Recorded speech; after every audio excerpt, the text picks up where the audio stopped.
Good evening, ladies and gentlemen, and welcome live to round one of the Victory Lane Racing Series here at Daytona International Speedway. Will be set for a 55-lap race here. Qualifying has just commenced, so the field of 20 drivers will be doing their 2 laps of qualifying as we speak. And I'd like to welcome Yoni Backman to the booth. Yoni, it's been a long day for you. How you doing? Yeah, it's been a long day, and I'm doing pretty okay considering. And indeed, we're just watching the qualifying as it's rolling right now, and we are going to have onboard lap introduction with David Forge, and I'll be taking a connection to him right now, so we can have a good view of this track. So it's Daytona Oval this time. We already did 2.4 hours in the Roval side, and now it's the Speedway part. So let's contact David and follow a lap with him. Okay, David, you're here? Yes, sir. Okie dokie. So you wish to give us a lap around the Daytona Speedway, so go ahead. It's all yours. Alright, well, right now I'm coming off the back straightaway on my green flag lap here. Basically, I'm just trying to build up some speed, so I'm sticking up to the wall as high as I can. And I mean as high as I can, as far as I can feel comfortable. Once I get that green flag in turn 1, the goal is to get down as far as I can to the yellow line here. And I'm coming around for the white flag now, exiting turn number 4, I believe it is. Into the trial, up against the safer barrier as much as I feel safe. White flag is out. Gonna stick here up against the wall. Entering turn number 1, I'm gonna go ahead and casually drop on down to the yellow line. Gonna stick my tires right on them as far as I can. Just want to stick here until I get to the point of exit. Come right back up and get as close as I can to the wall. Then it's basically a repeat for turn number 3 and 4. As high as I can, then as low as I can. Here we go, right at the yellow line. Alright, point of exit, bring it up. Right up against all as far as I can go. Entering the trial, the checkered flag is out. I'm going to bring it down right at the line. 49.810 is my time, which puts me 10th right now. Okie dokie, and just to mention that while you were actually commentating your personal lap on the fly, let me tell you that your car was not on the screen right now, even though you did an excellent job of letting us know what's actually happening. And the reason was that your personal race car number starts with a 0, and because of iRacing telemetry, it doesn't allow 0 in front of the car to be followed at, so so your lap was vocally presented very well, and like you heard it. Were you pleased with your lap time? Not really. I can do better, but it is what it is. Hopefully I get up with my teammate Christopher Schell in the 02. And then that's all that really matters, is I get to the point where I'm with my teammate and I'm in a comfortable position, which right now 11th. Not exactly as far up, but I think it's going to be exceptional if my teammate's near me. And the fastest qualifying time of the session so far, as I believe most drivers have qualified. Danny Hugel in the number 72 machine with a time of 49.712. Full 7/1000ths of a second ahead of Camila Keister, who finishes in second with a 49.719. And I tell you what, 8th and 9th position set exactly the same time, 49.797. However, because the 54 machine did set his lap first, he will be classified with the outside of row number 4, where Cheryl will be lining up on the inside of row number 5. Indeed, and this race is going to be, should I say, slightly shorter than we used to so far today. Yeah, what we've done, 2 hours and 40 minutes at Daytona, 90 minutes at Suzuka. Now it is a proper sprint race. 55 laps, you know, you'll have one If the races go green the entire way, you'd have one green flag pit stop. So, yeah, this race will go over very, very quickly. And unlike last week when we had the kick-off race for the VLR Nationwide Series in Talladega, unlike then when the two-car tandems were able to run up to 7 or 8 laps without falling apart, this time they've done quite a bit of adjustments to that during the week. So this time the cars actually won't survive 7-8 laps. David, can you give the spectators a brief of what actually has changed? Oh, well, as far as I know, prior to the build, as you said, the cars can do a two-car tandem for 7, maybe 6, 8 laps. Now, if you are tucked in fully behind a vehicle, you will overheat a lot quicker. And then in the pack, you cool down a lot better. Whereas before, you always overheated in the pack because of the air and whatnot like that. They fix it, so now that you're going to be seeing a lot of pack racing, and when you do see two-car tandems, you're going to be seeing them trying to peek that nose out just like they do in the real world. And I tell you what, I'm watching the Budweiser shootout practice and the race that's going on momentarily, and it's very, very similar to what it is in real life at the moment. iRacing's done a great job of tailoring the aerodynamic and engine packages to match that of real life. And you can see in the real world situations that these cars aren't able to stay hooked up for lap after lap like they were able to up to last year. And, you know, after a couple of laps, those engines are definitely going to get hot, and, you know, you're going to have to switch around. And as you were saying, pack racing still probably going to dominate the day today, but those last, you know, 5, 6, 7, 8 laps is when you're likely to see a lot more tandeming, as drivers are going to do anything they can to try and get out front at the end of the race. Very true, and that will be interesting to see. I mean, it's going to be way different than what we see last year. It's going to be way different than even last week. So, like David said in a interview slightly earlier before we ever went live, that we're going to see quite a bit of 2 to 3 wides going around the track for nearly entire race, excluding the last 5 or 6 laps when people start to go tandems and try to separate themselves out from the pack. And there's 2 very big differences, well, in fact, there's 3 big differences between Daytona and Talladega when we were racing last week. First of all, the banking's 30 degrees in relation to Talladega's 33 degrees. You know, it's not a lot, but it does make a little bit of a difference the way the car handles over the banking. Secondly, unlike Talladega, this track does not have track lanes on it, so you need to be a lot more careful with your car placement, especially as you're going to the corners when you're in 2 and 3 wide situations, that you know exactly where you need to be running if you're on the middle or on the outside line. There's that one lane on the outside which is designed for drivers on qualifying runs. So if you're on the outside, you know, you kind of know where you need to be, but if you're in the middle, you're going to need to be so careful. And finally, this track isn't as wide as Talladega. You can potentially go up to 5 wide at Talladega, whereas here at Daytona, if you're going full wide, there's not going to be an inch between the cars. Yeah, I'm going to go ahead and add real quick. You are completely right about that. This track is a lot narrower than Talladega, so you're going to be seeing a lot of guys looking, and you're going to realize that there's no hole there, and they're going to have to back out of it. Later on in the race, you're going to see guys making moves that you thought wouldn't be possible. But I mean, it's just right now, we just got to stay together, kind of learn the new model, see if we can get the 2-car drafts actually working. Because like I said, if you can tuck your nose out stable, you're good to go. You can keep up for like 2 or 3 laps maybe, if you can keep it stable. But the problem now, it seems to be for me and my teammate, the setup that we're using, and by the way, he dropped out without a teammate for a little while. But the setup that we're using, we're loose when we're pushing. Our car wants to wiggle more. So you're going to be seeing some guys wiggling around. Then the fast guys out there, you're going to see them sticking together perfectly.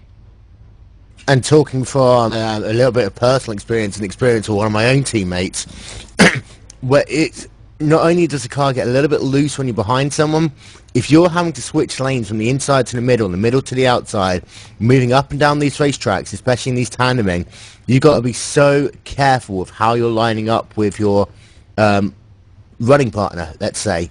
Because if you don't move exactly at the right time, that air gets to the front of your car just a little bit, that car could be, snap loose, and all of a sudden you're going down onto that apron.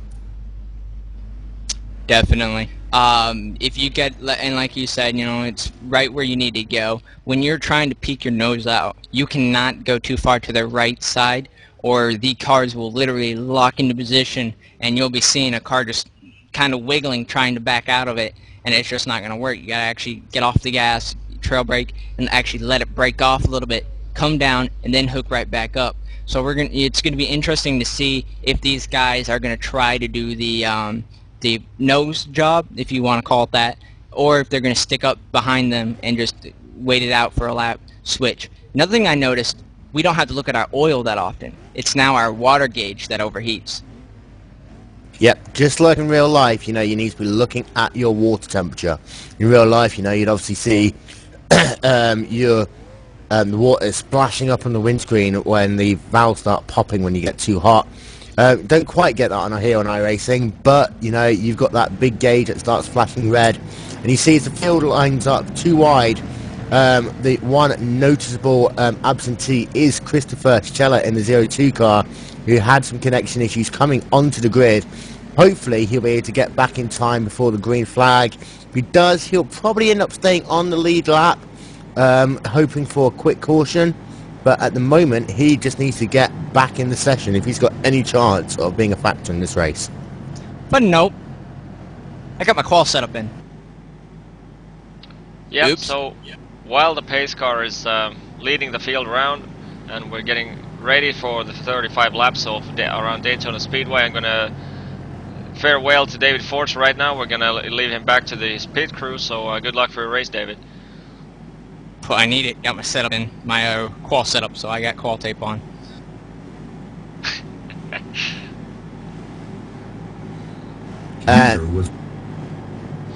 And just a quick clarification, he won't have race qual tape on because iRacing, as per NASCAR rule package, will mandate that all cars will have to run race tape in race conditions.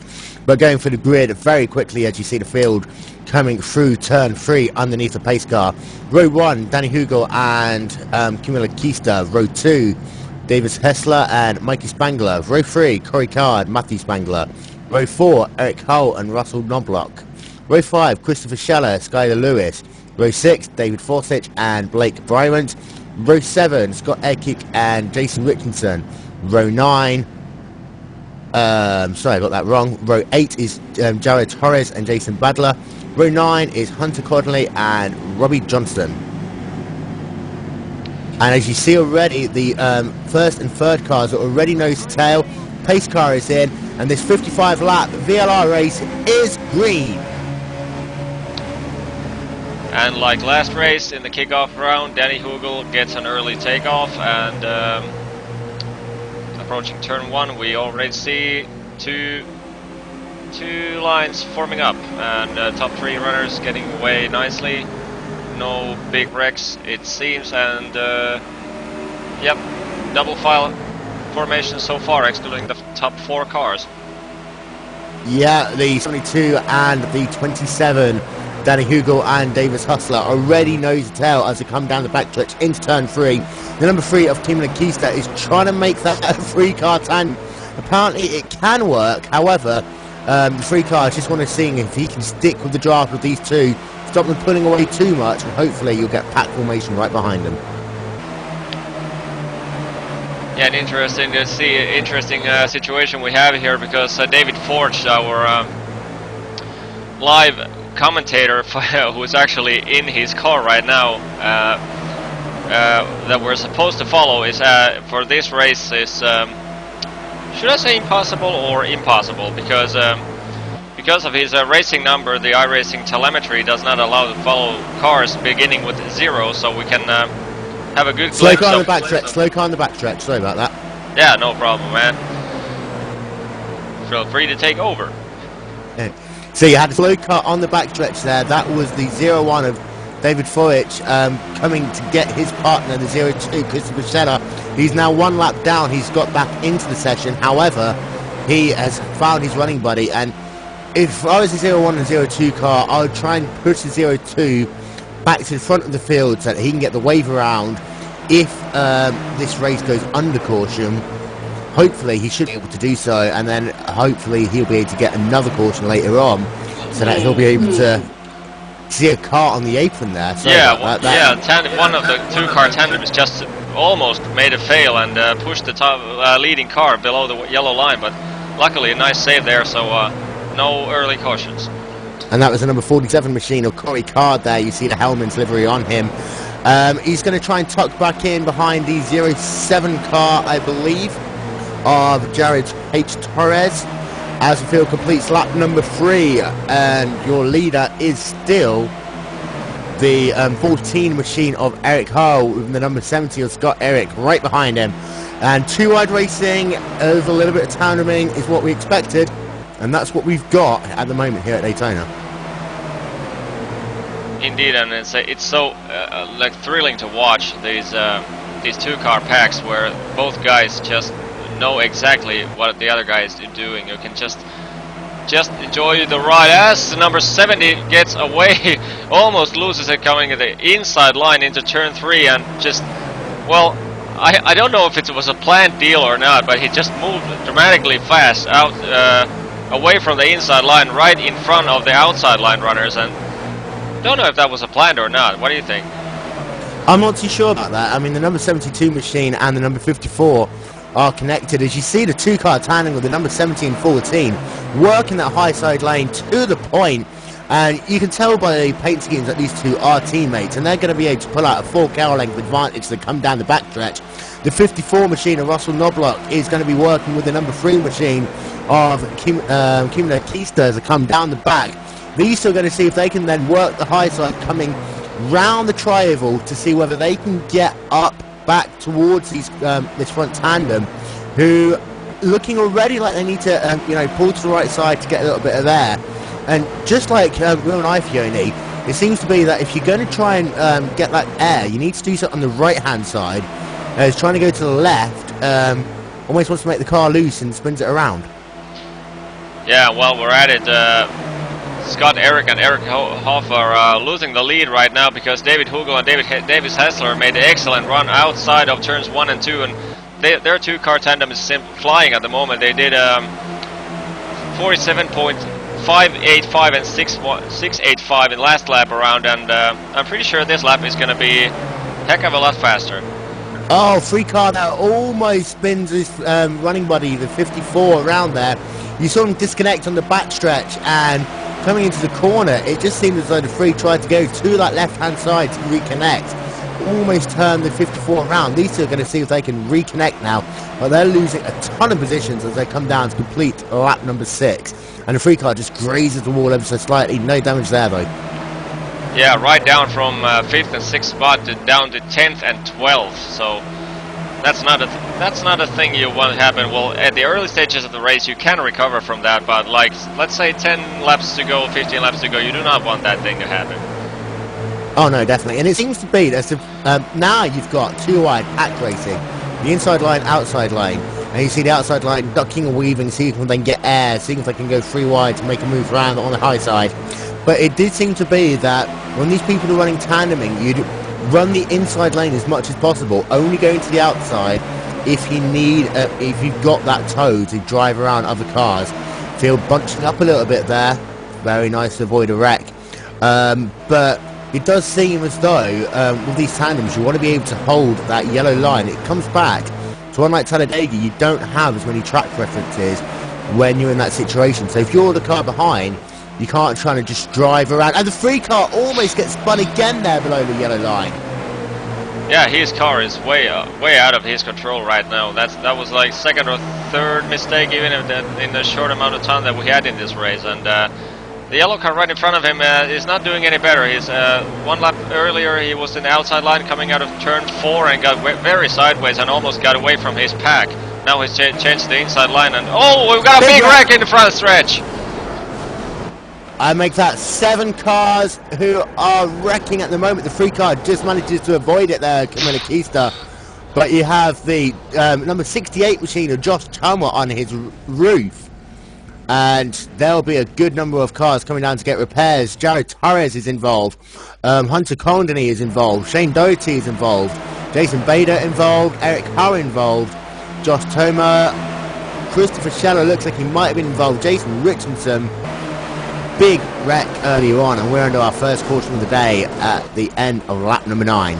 Yeah, it seems like the initial fault was from behalf of Jason Richardson, who was in the inside line and just lost the control of his car and just came to the outside and slightly clipped the leading outside line runner, and that was enough to get the wrecks done. Let's have another replay of exactly what went on here. So Jason is the black and red car in the inside line there, approaching the yellow line, and just... No, actually, I was wrong. It was Jason Richardson that ended up piling up the outside line, but it wasn't Jason that caused the mayhem. It was the green car behind Jason that actually clipped his rear and forced him to go sideways. Yeah, I believe the 07 of Jared Torres didn't realise that the 21 machine of Mikey Spangler was going to go 3 wide, so he was still holding that middle groove a little bit. And as they come down, the 07 just touches the 21 enough to upset him. And then in turn, he turns into the 15, who'd just gone a little bit yellow line, might have been a little bit bundled. And then the 15 comes up, and a number of drivers involved there. But thankfully, a good number also managed to get away with a minimal or no contact at all. Indeed, and while we're under our first caution, we can have a quick chat with David Forge, who is currently, well, he saved part of the day, should I say. I mean, the first caution came up, and his drafting partner is still a lap down, but this made his job a little bit easier. So let's track David here, so we can have a quick chat with him as we see the leaders entering the pits. Yeah, so now there is a possibility if the 02 car was to stay out. I'm taking tires. Yeah, if the 02 car stays out, which it looks like he's doing, he will get the wave around in a couple of laps' time. But very, very, very scary first major multi-car wreck there to bring out the first caution. Indeed. How did you see that wreck, David? I didn't. Me and my teammate ran into a brief little trouble in the back. I kind of hooked him. You know, like you see in the real world, you know, you get him up wrong and you hook him. He hit the apron, and we just didn't have the room, and I went around and the caution didn't come out. Next thing I know, I hear cautions out. So the 02 car is getting the wave around as we speak. But David, it's been very close racing so far. We've seen a number of drivers having difficulties working these 2-car tandems on this tight, narrow Daytona International Speedway. And some very close near misses already, with drivers trying to hook up and either being a little bit too far to the left, a little bit too far to the right. But some good saves so far. Yeah, I don't know if y'all saw it. I ducked out all the way to the back to catch up with my teammate, well, to kind of hook up with him. I was pushing him the entire time. As long as you can hook your right side out of the car, as long as you get it in the air, you can stay for more than 3, 4, 5 laps. So it all depends on who's back there. But this car, this Lane SP, Lane Sim product, just can't hook up right now. It just goes left and right. And I'm also safe with my race tape. Just letting you guys update on that. And the question I want to ask is, how much more difficult is it to tandem around here at Daytona to Talladega, having a lot less track references on track? I mean, Talladega, you have, you know, the 3 lanes, you know exactly where you can be. Here, you've only just got the one white line painted around the racetrack. And if you're the car behind, I'm sure, you know, those visual cues, while small, mean quite a lot. Yeah, when you're back there, if you got the right field of view, just like real, you cannot see around them. In the corner, you might be able to see like 2 feet. That's it. So it is important to kind of see where you are on the track by like landmarks, if you will, or lanes. But the problem, like you said, there's only one line, and it's gone right now. I don't even see it. So it's kind of hard entering the corner. But if you're working with the guy, and if you're teammates with him, you're in communications, I'm running the qual line. I'm going to stay all the way down. I'm going to stay up high. I'm going to run the middle. That way you know what you're going to do. And if you know the person well enough, you know when they're turning in, you know how low they're going to go, and you know how they handle their car. So it's all about working together if you're hooking up 2-car drafts. So, I mean, it is really, you got to know the person, or you can just kind of guesstimate. That's it. And whilst, drivers running for points here today, first race of the season, everyone's going to want to get a good points all in. This will be good practice for the biggest race of the iRacing calendar on the oval side with the iRacing Daytona 500 next weekend. Yeah, it's going to be an interesting race at Daytona 500. 200 laps in the Cup car. Average speed, last I checked, 205 miles an hour in a pack. So we're going to be pretty fast, and it's going to be a test to see how long someone can go. Right now, this is a good test to kind of see how they will go, but you don't know how long they're going to go in 200 laps. It's only 55 laps. You cannot do the full test. So this is helping, but it ain't helping as good as some people might want. And Russell Knobloch has unfortunately succumbed to the curse of the poor connection issues that's plagued us throughout the day. We'll see whether he can get back in the race. If he managed to do so quickly enough, he might just get away without losing a lap.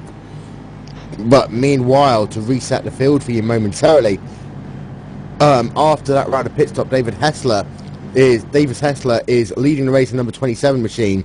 Danny Hugel is in second position. Mikey Spangler in third. His brother Matthew Spangler in fourth. Fifth position, Robbie Johnson. Sixth, Kim Lakista.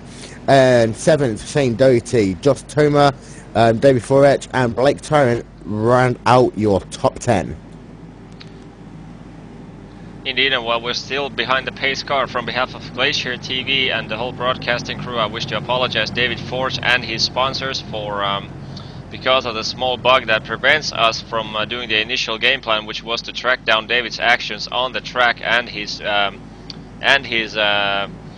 co-worker, should I say, since due to the small bug we cannot directly follow neither car. So sincere apologies for that, and that bug is surely going to get fixed before the next event. But at the moment, we're gonna try to do as best we can to track you guys down on the track with following the guys right next to you.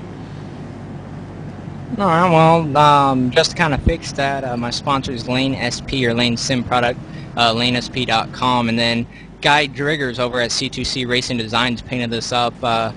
It's pretty neat. You can check it out on the forums later on and on Facebook, Guy Driggers. Go check him out. He's awesome to work with, and he's a great guy.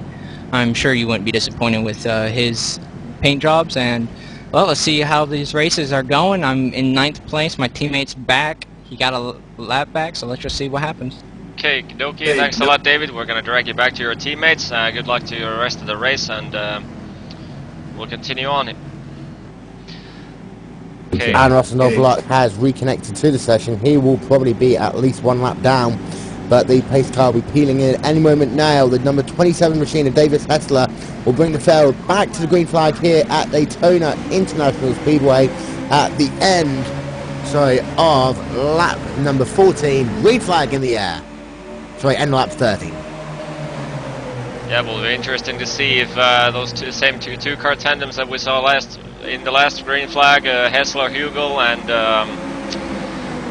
Hoff and Eckridge, whether they're not going to be able to form up same kind of early escape. And we already see 3 two-car tandems forming up, and nobody getting away at the moment. Yep. And you saw how Hessler moved right to the outside line to pick up his teammate. And down on the inside line, you have the tandem working in the car tandem on the outside behind the leading 2 cars. Doesn't seem to be hooking up just as well. However, that 2-car tandem of the number 21 and 22 machine, Mikey and Matthew Spangler, almost leading that lap. Looks like they'll be going to be able to make the pass down the inside as it comes to turn number 1 on lap 15. Yeah, David Hessler currently leading the field, while he's saying that Mikey Spangler takes the lead in the inside line. And sorry about that. So 3 cars, 3 times 2-car tandems going up in the backstretch. Robbie Johnston leading the runner-up pack behind on the outside line, and they're taking a very, very high side line, maybe to just not to burn his engine following the cars in front of him. But this track is way more narrow than the Talladega one, so you don't have that much of a track left to when you have 2 cars beside you. You don't have that much space to just find more clean air. And the 21 machine almost comes up into the 27 of David Hessler. As you see there, that Spangler, Mikey, and his brother's tandem, Matthew, there, they managed to lead that lap. However, as they come down the backstretch, that tandem of Hessler and Hugel is so much faster. They managed to clear and tuck in ahead on that inside line now. As they come down the back into turn number 3, there's another tandem forming on the outside line, but they still got a way to go. That is your number 3 machine of King Nikista on the back of that, and riding with him is the number 96 machine of Robbie Johnston. And they are making a little bit of head ground. They're going to be moving up into the 3rd and 4th positions respectively. Going to see if they can move that outside line, see if they can get up toward and around that 72 and 27 tandem.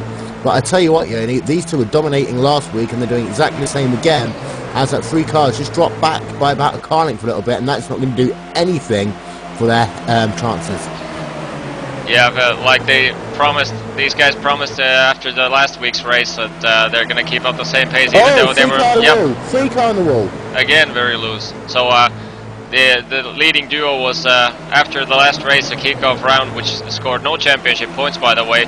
They were being pretty silent about their they were pretty confident about their speed coming to Daytona after the Talladega race, but since the new pavement and stuff, they were not giving themselves 99% chance of winning. But yeah, based on that last run, this was pretty much expected. And meanwhile, behind the duo, there's a Mikey Spangler and Matthew Spangler doing another tandem, which not getting a Hessler and Hugel get away easily.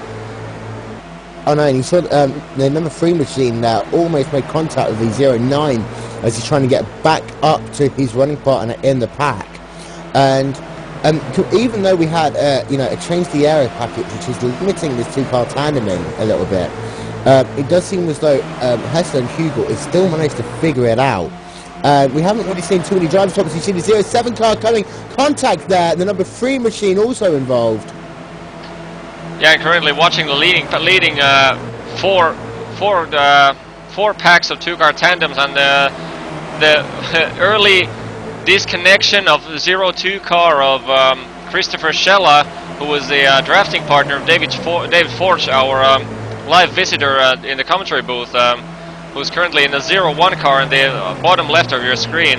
They just well, not only they managed to gain back the lap of the pushing car, but now they're in the lead of the field. Yeah, and I'll tell you what, this pack up front really is working well together. The 01 and 02 car really pushing it. You see lap traffic approaching ahead. That is Russell Knotbrock. He's managed to get back into the session in the 54. When you're running by yourself, you're going to be so much slower than the pack. And they're just going to close them down like a ton of bricks as they come down towards the backstretch. Yeah, it was 5 laps ago. I was just about to mention that the 0102 car tandem is not working because of the drafting partner was just so far behind him compared to the other 3 tandems that they had around them. But currently they just seem to found a rhythm, and now the Hessler Hugel decided to try the high side line, but now just steeply just charges in right in front of David Forge right there in the 01 car, now in 3rd place. And that was I don't think David was expecting them to do that. No, that's Eric Hull, who saw earlier on in the 0.4-hour broadcast with his running partner and the number 70. And a big mistake by David Forge. He loses the pack, and his drafting partner does an excellent job of catching him again, but he just lost tremendous amount of ground. He dropped right back into 10th position, I think. Yeah, dropped down from 3rd to 10th in one corner. And that does show, you know, you need to be able to keep it consistently hooked up. Being able to do it for 2-3 laps is all good if you can get to the front of the field, but if you can't do that lap after lap, come the end, you're going to go backwards in a hurry. And as you see now, the 01 and 02 car, they're going to see if they can try and get around the number 47 machine. He's popped out to the outside. It looks as though the 47 isn't happy where he is. He wants another running buddy. This could help momentarily. And you see another big wreck on the speedway. And I think that's at least another 7 cars there. Almost a secondary impact you saw with the car ahead. There was almost a secondary impact as cars tried to slow down. Yeah, let's try to spot who exactly was involved in that crash, because David Forge and his drafting partner just luckily got away with it. David going around the outside and his drafting partner Christopher Schella just going very well below the... Yeah, there we can see the number 20... Was it a 27 car of David Hessler? I think so, yeah. It was, yes. David Hessler just got into trouble. Let's have a good look at that again from the high side view, and David Hessler from 3rd position just loses control of his car, creates another one of these famous Daytona pileups, and well, like I said, David and Christopher, our main follow-up pack, just managed to, as you can see them right here. Actually, David does not get away with it. David slightly touches the 27 car side, and I wonder if David got any damage from that, but Christopher Schella, his drafting partner, he got away with it, diving very early below the yellow line. But let's grab David on the line and see if he got any damage. David, some close moment there. Your drafting partner got away with it below the yellow line, but how was your car? Well, I can see A, Y, and an E, and I'm in the cockpit. There's a problem. That's not so good news.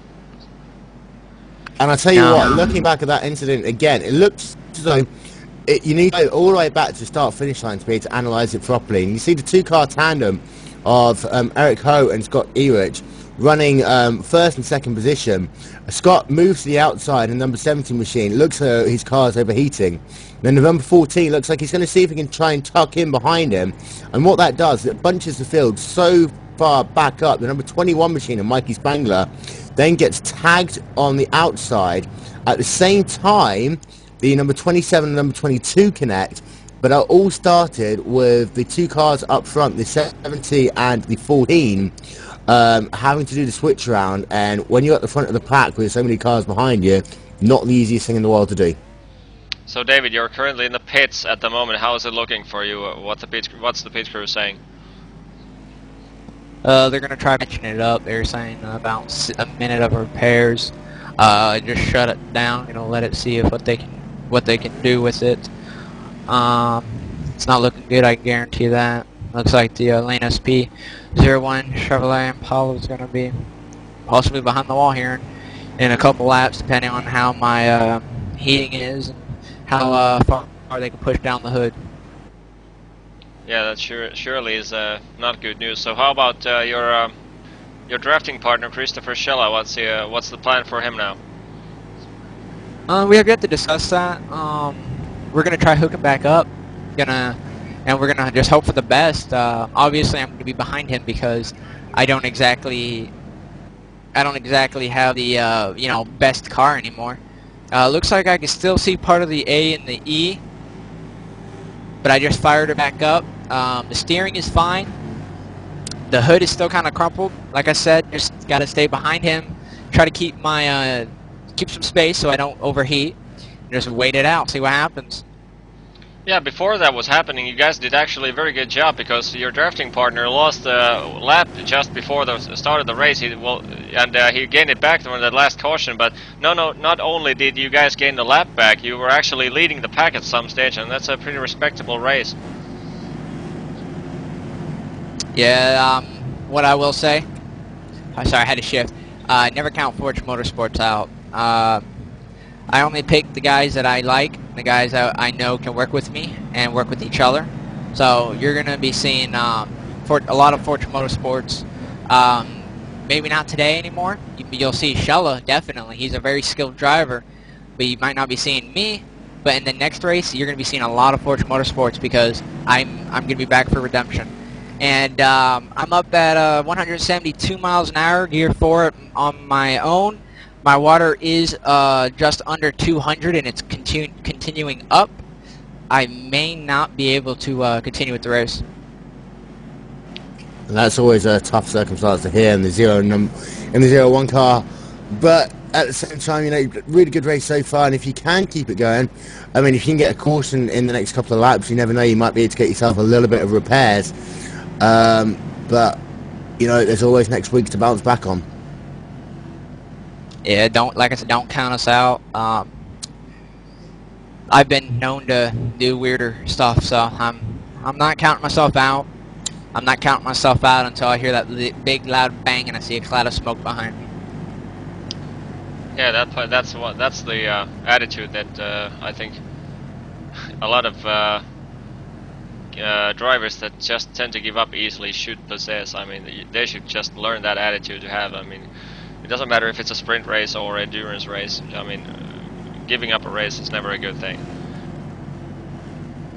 No, you always want to be across that checkered flag. If your vehicle can run, and you're allowed to, if you can run the pace speed, you should always cross that finish line. And just right now, this is for points, so I have to do what I have to do. I want to finish this, and I want to finish good for my sponsors and for everyone watching. But I do not know how good my car is going to be, but we're going to find out because it's 2 to green. Indeed, and we're going to go 1 to green shortly because the pace car is just about to cross the finish line, and we're going to go 1 to green, so the double file is about to form up.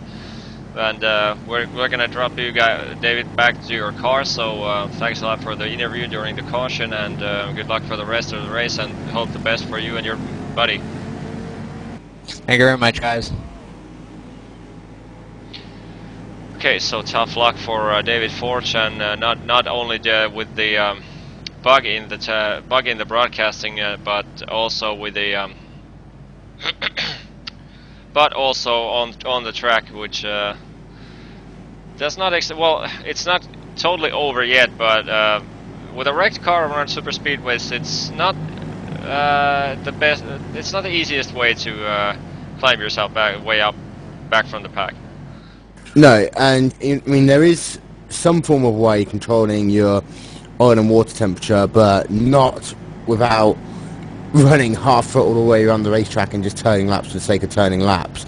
And I think that 0-1 car's case, unless you can get a quick caution now and, sort that car out a little bit under the caution, it looks as though his day might be done. Meanwhile, his teammate, the 0-2 car, will be lining up for this restart in the second position. On the inside, the number 68 machine of Josh Tomhurt will start from the point. And the number 3 car and the 0-9 will line up in row 2. The row 3 will be Skylar Lewis and currently David for in the 0-1. Row 4, Hunter Coldney and Danny Hugel. Running up your top 10, Shane Doherty and David Hessler. 12 cars still in the lead lap. Yep, and 10 laps remaining, and like David said before the start of the race, the last 4 or 5 laps you're going to see the tandems forming up and people trying to escape as best they can. So, what are you talking about? It's 30 laps to go. 30 laps to go. Oh, my bad. My eyes are totally screwed up right now. Yeah, my bad. And we've got our green flag restart. The number 68 machine of Josh Toma will bring the field back to green. And let's see now if the 0-2 car hasn't got a running partner in the 0-1. He might be able to see whether or not he can work with someone else. But it does look as though David Forge is going to see how far he can go with what is a very damaged race car. It does look like the car is turning quite a lot to the right in the corners. Yeah, whereas his teammate Christopher Schella gets an excellent launch, and right after Josh Toma, and currently in the lead, using the inside line, try to build up speed, and followed by number 2 car of Skylar Lewis, and currently his drafting partner is nowhere to be found, and there's 3 separate cars going in the inside line right behind the leading duo, and well, interesting to see how that's going to form up. So at the end of lap number 27, Josh Thomas is still leading Christopher Scheller in second position, and you see as much again. You have the inside line running, and then you have a tandem seeing whether or not they can get around everyone on the outside lane. And that seems to be the case. This pack racing, if you've got the cars on the outside lane, it's very difficult to make it work. But it does seem that if you've got tandems, they can just drive around the outside if they have the courage to do so. And the setup, obviously. Yeah, we've seen a couple of tandems just flying around the outside of past 3 or 4 cars in one combination of corners. So. That's just, I think it's adding to how your setup is functioning. It's, yeah, up to your nerves whether or not you can actually, if you have the guts to do so. I mean, the inside line is, should you say the common or preferred line around the racetrack, but the high side line is not totally out of the question if you just know your way around it. Scary moment there as the 2 car had to drop to the high side. Looks as though his engine got a little bit hot. And now David Forex looks as though he's going to be able to hook up with his teammate once again. He's not going to let the 21 car get back in when his teammate, the 02, is right ahead. And now it'll be interesting to see whether he can push the 02 car around Josh Homer and the 68 machine. These 2 work together. They can just literally pull to the outside line and just breeze past if they manage to connect properly. But then you see right behind the pink car, behind David, the number 14 car of Eric Howes, trying his best to prevent that from happening. There's 21 of the 2s hooking up now, and they are going to be working on the outside. Yeah, I was just about to say that the numbers 02 and 01 cars right behind the leading Just Thoma were able to just fly past around the outside, but just before I was saying that, Mikey Spangler just flies around the outside of 3 cars in one straightaway, and currently they're just looking for leading position, and in fact Mikey Spangler currently has taken the lead of this race, followed by Skylar Lewis right behind him. And this is where tandem racing becomes pack racing. You see one tandem managed to get up to the front, but then they hit that wad of dirty air, and then you see the outside lane, a couple of people come out to see if they can make a move happen on the outside. And this is where you see the difference between tandem racing and pack racing. You know, it takes one tandem to be able to start the movement on the outside, but then, and they can get literally right up alongside the leader, but then they're going to need extra cars to be able to get that outside lane to work longer term. Ooh, and big wobble coming from the top two runners around the inside line. I think it was Just Home and was it 02? Carnival! Wall contact and yet another crash. Skylar Lewis got involved in the crash. Then initially launched the crash. Yeah, Skylar Lewis makes a heavy impact to the wall, and we have another caution coming up, and let's have a look at exactly what happened. I think, if I saw correctly, it was Skylar Lewis in the outside line, the red and white car number 2 of Skylar Lewis, who was running in 4th position. Yeah, he clips the wall slightly and just loses the control, manages to straighten it out, but not in time for the car behind you to avoid it. So, yeah, that's a basic super speedway crash. One small error and you cause 7-car pileup. And this is what David was talking about earlier on when we were talking to him. When you're behind another car, you know, you're having to move from side to side a little bit. You don't know exactly where you are in relation to the car in front all the time, and that on the racetrack. And you just saw he disconnected just for a little bit, and the air up of the car just washed up and into the wall, saves it, manages getting turning in the right direction, but then it snaps loose on him again, and he collects a 51 machine, who in turn he sends the number 3 and the 54 spinning. But those 2 drivers look like they should be able to carry on. The 2 car, however, really is damaged, and he is now out of the race. Yeah, that impact was a severe one, and we've seen people taking far less hit than that number 2 car over there, and having their races cut off with a meatball flag, meaning that you have unrepairable damage to your car. And yeah, the number 2 car's race is done, but instead Eric Forge and Christopher Schella, are still very much in the mix and currently running places 3 and 4. So we're talking about cars that one took a slight collision, slight touch in one of the early crashes, and one car just having an early disconnection, lost a lap in the beginning of the race, and currently running 3rd and 4th. So good effort, valiant effort from those two. Oh yeah, and it shows that, whilst you can go backwards in a heartbeat, at the same time, it's not that difficult. So, one second. It's not that difficult if you work together and, plan your moves carefully to get back towards the front of the field, even if you do have circumstances like the 0-2 had at the start of this race.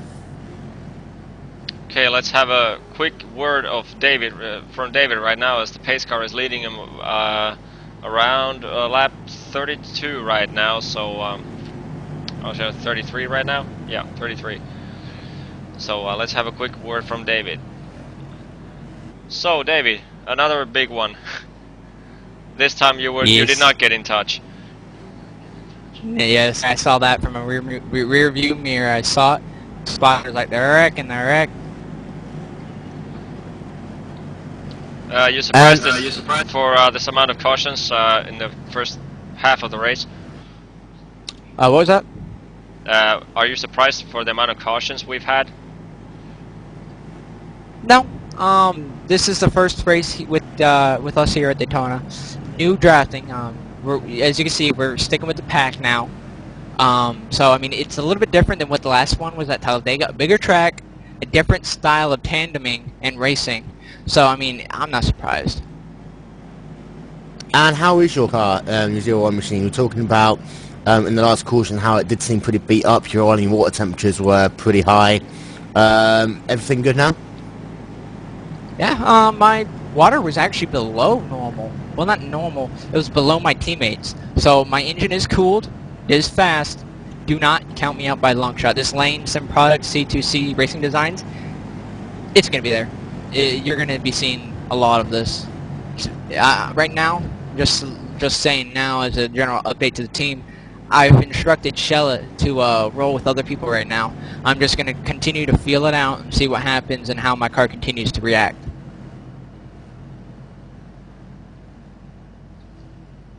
And to run through the running order while we're still under caution here, lap 34 of 55. Josh Thomas in the number 68 is still your leader. Mikey Spangler is in second. Christopher Scheller third. David Fortich in fourth.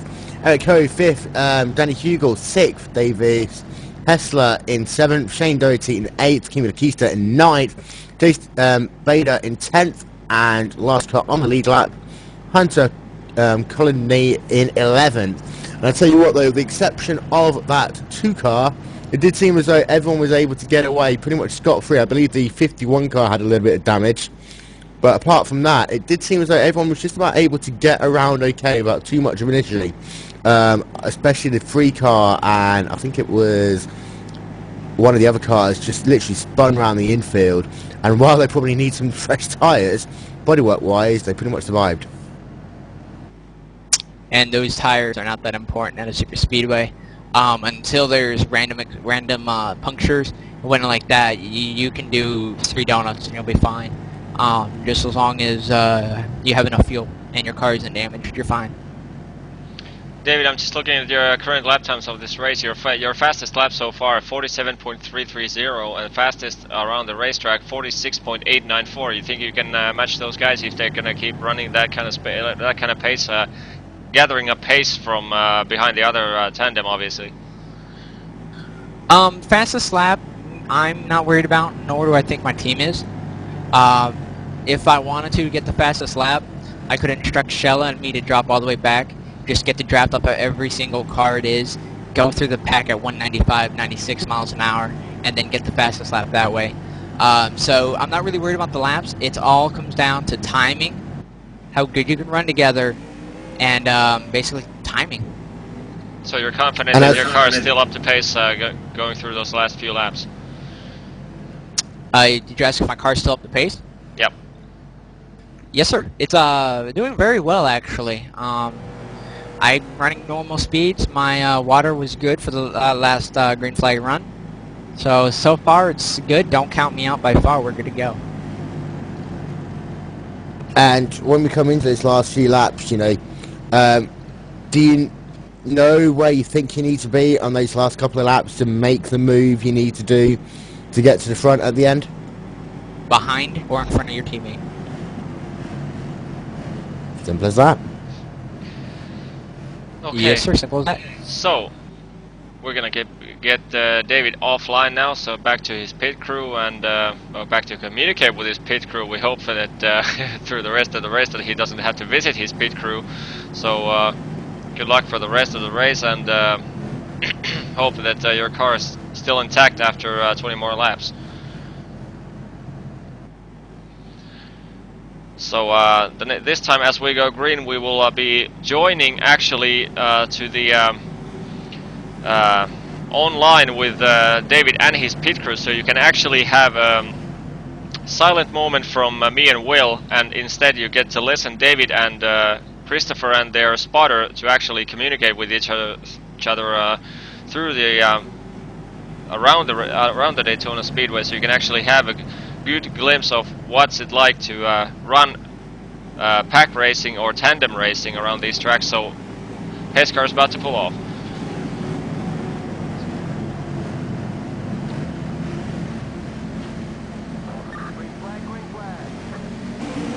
And the race is green, green, green, green. The number 68 car still leading the way. The number 01 and 02 cars, the green and red car, in the third and fourth positions are surprisingly not trying to tandem up just yet.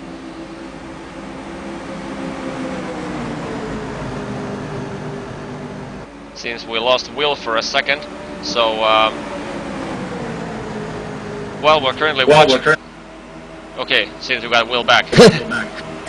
And I was just saying that the 01 and the 02 car actually working in different tandems. You see there the 01 car coming down to the inside, seeing now if he can pick up the 02 car, just leads the 21 car out to dry, but he's got the full team to run with. You see they're going to be connecting together on the outside lane, and now David is going to hope that he can get to Christopher Scheller and not be pinned down to the inside line when he gets there, but that 14-21 car are on the move as complete lap number 36. Yeah, the 02 car got an insane launch from the inside line. It just flew and separated away from David Forge, and currently number 02 car Christopher Scheller running in second place, and David Forge in below line, the 01 car all by himself in fifth place. And let's get to the online communications right now to hear exactly what they're talking about. The 21 just deserted number 14. Oh no, they were doing a swap. 21, one car length back. Want to hook up now? Alright, I'll take you to the front. Right here. 68 above you. There's your leading points, bud. All clear. One car length ahead. Two car lengths. 2.5. Hug the bottom or key line? Hug the bottom. 3. 3.5. And 4. Where are your temps? 225, 230. Let's raise them. Once you get 240, you can back off. 14 and 60 working together. Shit. And my car's unstable. I'm gonna have One to work car with length this. back. 60 and 14. Backing off on 240. 10-4. David 60. Well, So there we had a good glimpse of the communication, and David just saying that shortly that his car is pretty loose. Yeah, and it shows as you see those two are getting freight train. Those two are getting freight train now. A little almost like between the 02 and the 21 cars are coming down the backstretch. Gonna make it through wide, possibly. No, that pink car just drives it down to the inside lane. The 68, however, looks like he was going to go through wide, but thought better of it here. And this is where it is going to get to go time. We're going to stay green. People's going to get themselves into that position now where they can move when they need to at the end of the race. But the 01 and 02 car looks like they're going to be hacking back up as they get towards start finish line. The 01 car still very loose. You're right there, Yoni. twitching all over the place, especially while he's behind. If I was a 0-1 car, I'd actually try and get out front, where it doesn't matter if you're a little bit looser, as long as you hold a nice steady line through turn 1 and 2. Yeah, surprising to see. Not only he's loose, but he is still fast. I mean, the guy is one of the few cars that is still running in this race and has taken damage. And so far he's running there with the guys with 0 damage. So their cars, either the setup is phenomenal, or then he simply did not take damage that was severe enough to cause his aerodynamics to fail. And the 0-1 and the 0-2 car back to the point there, as they come across the start-finish line now to complete lap 40 of 55, so 15 laps to go here, and it seems like they are very good when on the inside line. As soon as they get moved up to the outside, they're slightly less strong, and I think that comes back to the fact that that 0-1 car is ever so slightly loose. I think he's going to need that yellow line as a reference point as they come to tandem towards the end of this race. Yeah, and the number 21 car of Mikey Spangler running currently in 3rd place, looking for to take the lead with I missed who it was. I think it's Josh Thoma, who's his drafting partner right now. Yep, tandem partner with Josh Thoma right now. He was earlier in this race. He was tandeming up with Matthew Spangler. I don't know if they're brothers or father and son or something like that, but they were Team Spangler at the beginning of the race. But now, since he lost his drafting partner, he had to find another one, and it's not a bad one he's found. Oh no, definitely. And for the most part now, the field is going to be single file. You see just a couple of cars working the outside line at the moment.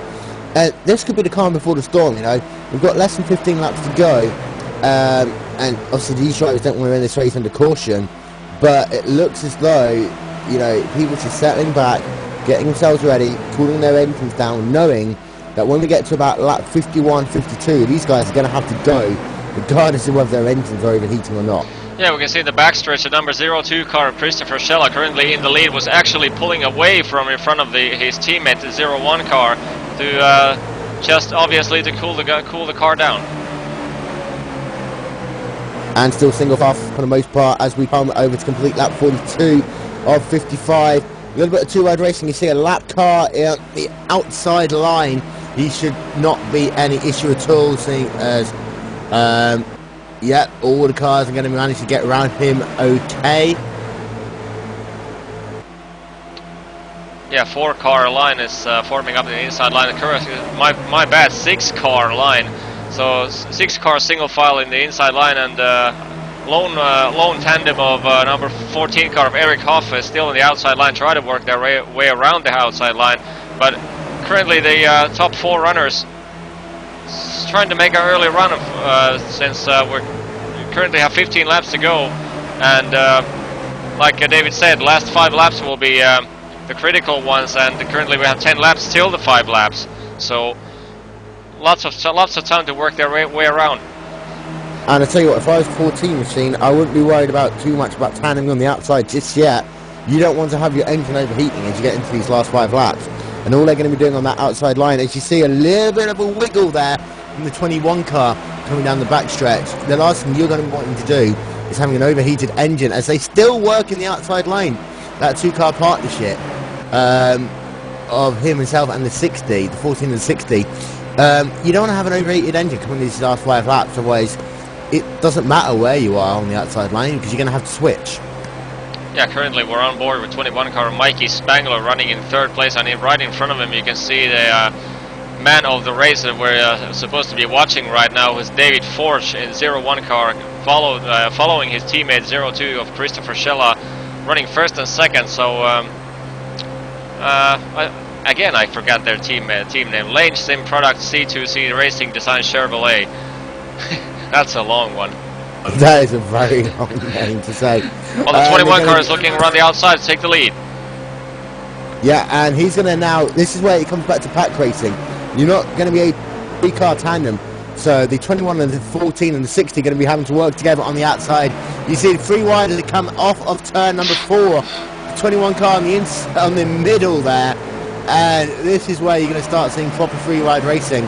That 21 tandem not quite have the head of steam to be able to really get around but they're going to he's going to see if he can go underneath the 89 machine going to 1. The 72 behind him just disconnected slightly from the back of him, but now that 68 car is being hung out to dry, and he needs to find a dancing partner, and fast.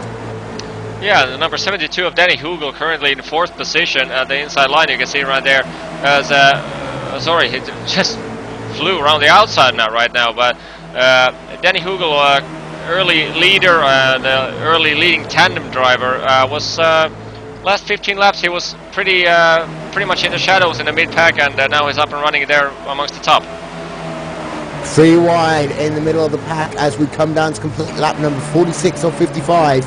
9 laps to go here at the Speedway, and you see again the number 72 machine splitting him 3 wide as he's going to come down the inside, almost touches the number 21 car on the outside lane, but they managed to survive yet another go, and he managed to split the 89 and the 14 machine. Going to see if he can hook up the 21 of Mikey Spangler to push himself round to the lead. Indeed, let's join the online commentary right now with David Forge and his pit crew and the spotters that are on the track. Let's listen to what they have to say. Clear.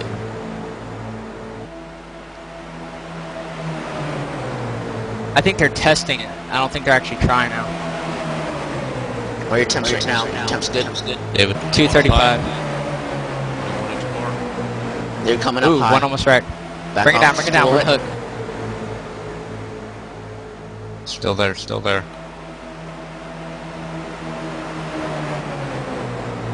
Still there. Still 2 wide, 68 up high. Alright, hook up, see if you can make a move. Not right now. Let's just stay patient. Let's keep me cool. Watch the 27. 3 wide, David. So as we hear, watch out the tandem of 01 and 02 car trying to planning on making a move right now. And while we were listening to the spotter radio, the 72 car of Danny Hugel was 1 lap ago. He was trying to squeeze Josh Thoma, the number 68 car, to the wall coming on the main straightaway, and Josh Thoma had a bit of a vengeance going around the turn 1 and 2 right there. He forced Hugel to just ease off for a second, and Hugel just went for the inside line, flew right past him, and currently he's in the lead of the race. Yeah, and it's slow. The 72 now is going to be at the point as they come down into turn number 3 and 4 one more time. The 02 car with a little bit of rear damage there of Christopher Scheller is in 2nd position, and then 3rd is David Forich with his temporary running partner, the 27, alongside him, as this is where the 01 and the 02 often try and hook up together and break to the outside line. Let's see if they do this time by as a complete lap number 49. And behind you have the 21 car, Mikey Spangler. He looks like he's a bit of a lone runner right now. This is why he's going to the high side, seeing if he can catch the draft of anyone moving to the outside. And the 14 of Eric Curry is currently running in 6th. And it looks as though Spangler and Hessler are going to be working the outside lane together momentarily, seeing if they can get around the 01 and the 02 car. Yeah, I was just about to say the 01 and 02 car right behind Danny Hugel are in between the teammates, Davis Hessler and Danny Hugel. And right now Hugel and Hessler did an excellent job of just slingshotting past the 01 and 02 car.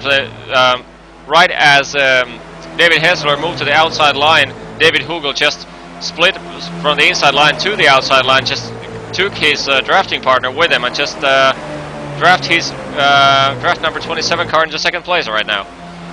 72 car takes the lead of the race with 5 laps to go here at Daytona International Speedway. The 72 car of Danny Hugel is leading and being pushed by the number 27 car, and this is go time for the 2 car tandems. The 02 and the 01 car are going to be from the inside line, the outside lane, and it looks like they pull down to the inside. They are clear, so the 72 and 27 have the optimal line going all the way around the racetrack. And you see Eric Hu and Christopher, I believe that is Mikey Spangler now working the outside lane together, and because these two have both lost teammates early on in the race, it's a case of find your dance partners where you can. Yeah, this, like you said, last 5 laps going on, and now the overheating is not going to be an issue if you manage to cool your engine enough a couple of laps earlier. So if your engine is engine temperatures are fine and you're good to go, basically now it's time to go. And now you don't have to worry about cooling your engine off. Just go flat out, just tandem whatever you can, and just build up speed and try to gain positions. So, Hugel and Hessler running the inside lane. You got the 14 and the 21, Eric Herr and Mikey Spangler trying to work the outside line. They managed to pull themselves up into the outside line, running about 3rd and 4th at the moment. And now it looks as though David Forge is having minor difficulties of hanging up with Christopher Schella. He's constantly about a car length between the two cars, and instead the 27 and 72 car teammates Hugel and Hessler are so far doing exactly where they left off at Talladega. And to the lead, the 14 and the 21 car try and get about a nose ahead as they come to turn number 1, but it looks as though they disconnected just momentarily, and the 72 and the 27 get back to the point down the backstretch. It's going to be a drag race here to see who can get the most out of this. And it looks as though the 14 and 21 is going to start getting some help on the outside line as it becomes a mixture of that tandem and pack racing we were talking about earlier. But it looks as though now that 72 and 27 it sees the opportunity. We got a wreck there. The 01 car is involved, 3-car wreck, and I'm not sure, but the caution might not come out. No, we got a caution. We got a caution. Caution is out. Caution is out, and that will be the end of the race. And just like last time, Danny Hugel and David Hessler will gain 1st and 2nd position under the caution flag to complete this race. Yeah, disappointing way to end up what was forming up to be an excellent race, but well, not much you can do about it. I mean, these things just happen. In super speedways, it's always an issue. But let's see if we can have a glimpse of exactly what went on. That was too early. Let's have a slightly more. Okay, now we can get a good glimpse of what's happened. So currently following 68 car of Josh Thoma, and I think he was one of the guys involved with the 01 car. Am I right? Yeah, completely, absolutely right there. And tell you what, the last couple of laps of the race, and anything goes almost, and it just shows how, you know, multi-car wrecks can happen in a blink of an eye here at Daytona. And that was shaping up to be a very good finish though. You had the outside lane working really well, and I think if that race had gone green to the end, that outside lane could have had a shout of trying to do a slingshot on the last lap. Indeed, and currently we're watching exactly what went on. You can see the 68 car below at the bottom end of the screen. 01 car just loses it. Coming into turn 3, 01 car was not even bump drafting the car in front of him and just loses the back end slightly, makes a correction, but the 68 car did not have enough time to react on it and slightly pushed to the 01 car, and off the wall they go. So we are getting the white flag this time by, however, we're not going to go back to green flag racing, so Danny Hugel will be classified with the race win. David Hessler in the number 27 machine will be classified 2nd. Eric Kerr in 3rd, Mikey Spangler in 4th, Christopher Scheller 5th, Jason Bader 7th, Shane Doherty 8th, Hunter Conley 9th, David Forge will be classified in 9th even, Josh Thoma in 10th. 10 cars finishing on the lead lap, which, considering the number of accidents we have, a lot of wreck avoidance by driving, and a couple of drivers having to make some serious repairs down the pit road. Yeah, we have David right now in communication. David, what went on there? You hit him too hard, it just shot me down. Came up, had nowhere to go. People just got into me, I guess. I went around. Yeah, sad to see that kind of finish, because you and your teammate really had the pace to fight for the win. Yeah. And you and the 02 car were really managing to work that tandem on the inside line, led for a large portion of that last green flag run. But we heard on the in-car radio reporting your car is quite loose when you're behind. I mean, how difficult is it to push the car ahead of you when you are that loose? It's very difficult, you know, at first. You know, 55 laps, you know, 25, 30 of them, maybe 40 of them under green flag. You kind of tend to get used to the way the car handles. And, you know, at the end, people are starting to pinch you, you know. They're trying to hold, you know, their line, hold their speed, stuff like that. So if your car is wanting to wiggle, you got a problem. And that's unfortunately what kind of happened. And I got hooked off of him, and I just got up onto him too hard at the wrong spot, turned left and turned right back up onto the embankment, and that happened. The checker flag in the air. Danny Hugel wins the race in number 72 machine. David Hessler in second in the number 27. Eric Hu third. Mikey Spangler fourth. Christopher Scheller 02 machine in fifth. Jason Bader sixth. Shane Doherty eighth. Seventh even. Hunter Coldney in eighth. David Forich in ninth. And Josh Toma rounds out your top 10 and the last car on the lead lap. Yeah, I was just about to ask that right at the last restart, you were at one stage, Danny Hugel was in front of you, then you had you and Christopher in the second and third places, and then in the fourth place you had Hugel's teammate Davis Hessler. What went through? I didn't manage to catch your team communication at that stage. What were you guys planning on doing? In all honesty, we saw an opportunity, we went for it. Anything past the second caution of when I was damaged, we just went with the flow. I knew my car was exceptional enough to push. I knew I couldn't, I couldn't lead, so we just really went with whatever just happened. He saw the hole, we went, and then we kind of, just held them off. My temps would get up to about 240 in water. I'd back out of it, they'd catch up, I'd hook up, and then we'd take off again. I mean, that was really our plan, just stay out front for as long as we can so he gets points. Yeah, we're joined in the commentary booth now with Christopher Scheller. Christopher, 5th spot, and pretty eventful race for you at least. Yeah, that was true. Had a couple close calls and I led a few laps. Really happy with the finish, and I think me and David did a really good job running together until the very end, pretty much. And to be able to come back from having difficulties joining the server, disconnecting, having to get back in, being a lap down, being able to get the wave around, and then being thereabouts in the wreck. It's been such an eventful race for you. How do you get yourself back into the game, when you have an early race setback like you did? Well, you just gotta keep on driving, try to finish the race. Gotta salvage as many points as you can, and never know. If you do that, you might get a top 5, might get even a win.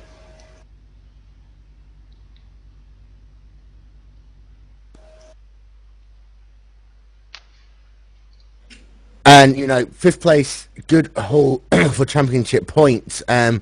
Moving on to next week, different type of track, different type of racing at the same time. How do you think you're going to react to the difference in track that we're going to be heading next week, which I believe is Michigan? Is that correct? Or yeah, should be correct.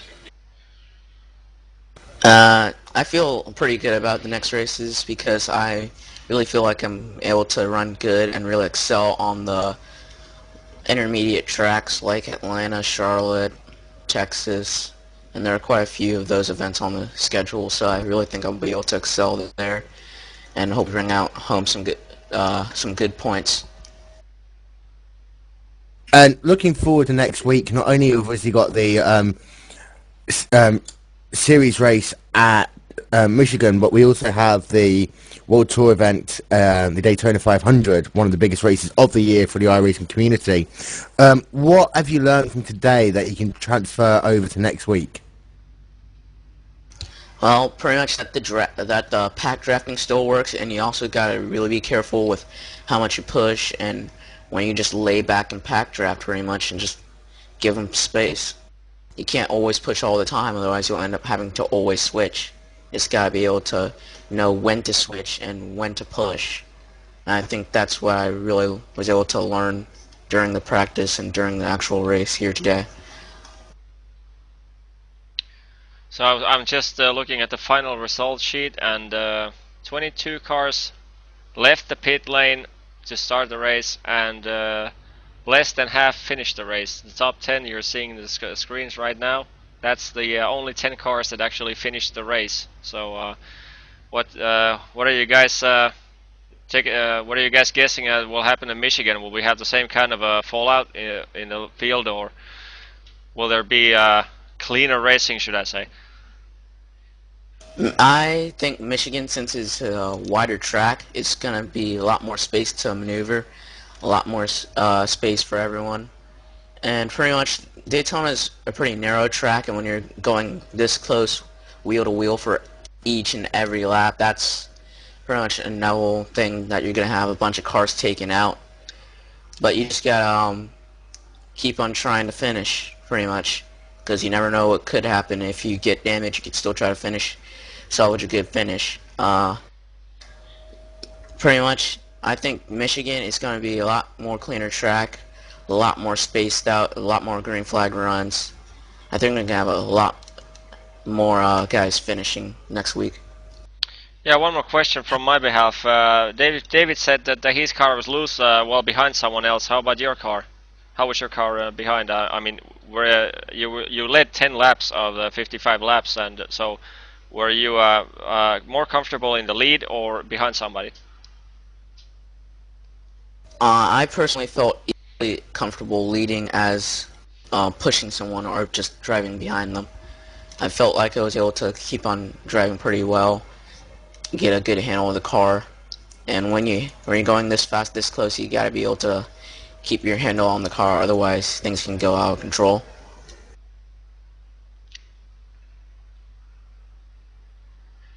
So that just about wraps up the hour. David, do you have something to add on this?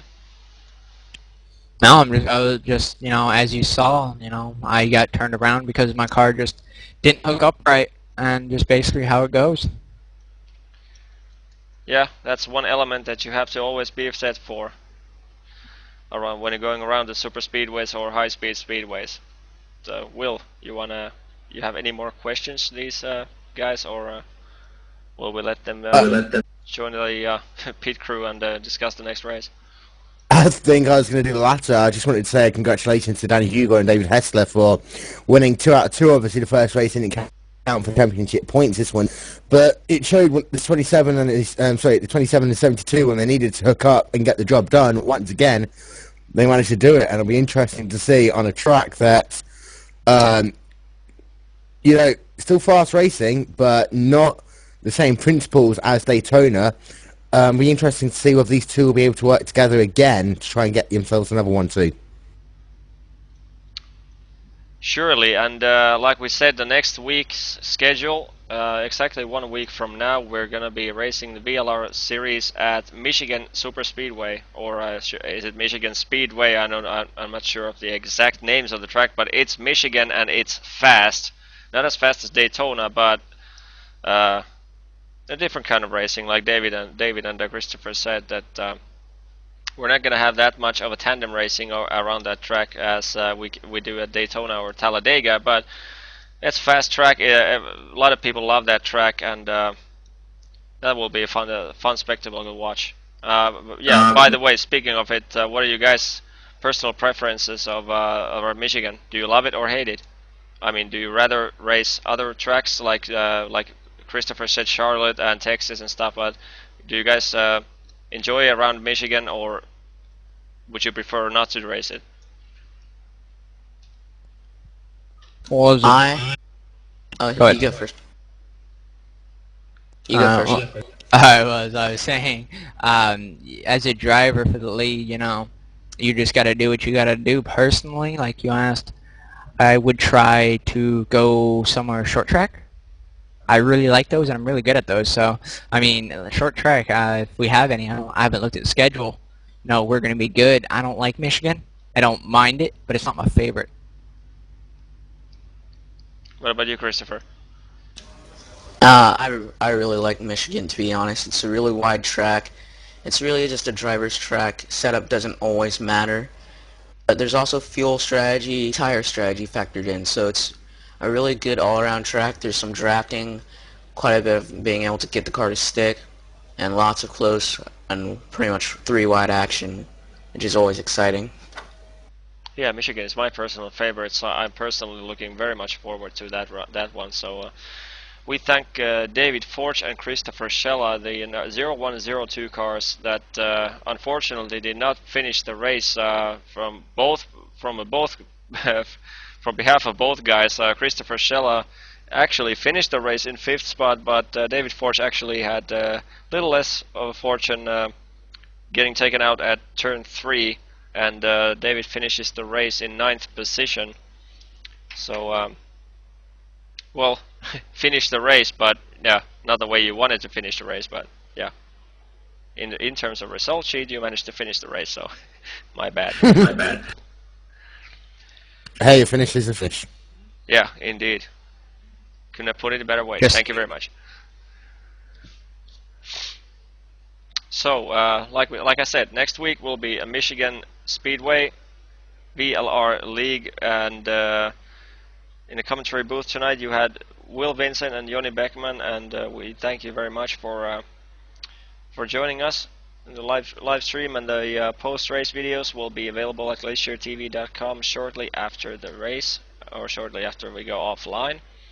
And you can also spot the 2 other events we had already tonight from the video archive as well. We had the 2.4 hours Daytona Road with the Daytona Prototype Riley and Ford Mustang multi-class racing, and then we had the 90 minutes of Corvettes and Ford GTs around Suzuka in the Torque Freak Racing League. So racing packed Saturday night for us, and hopefully for you too, and we'll catch you later. Yeah, catch you later next Saturday. Goodbye. Bye.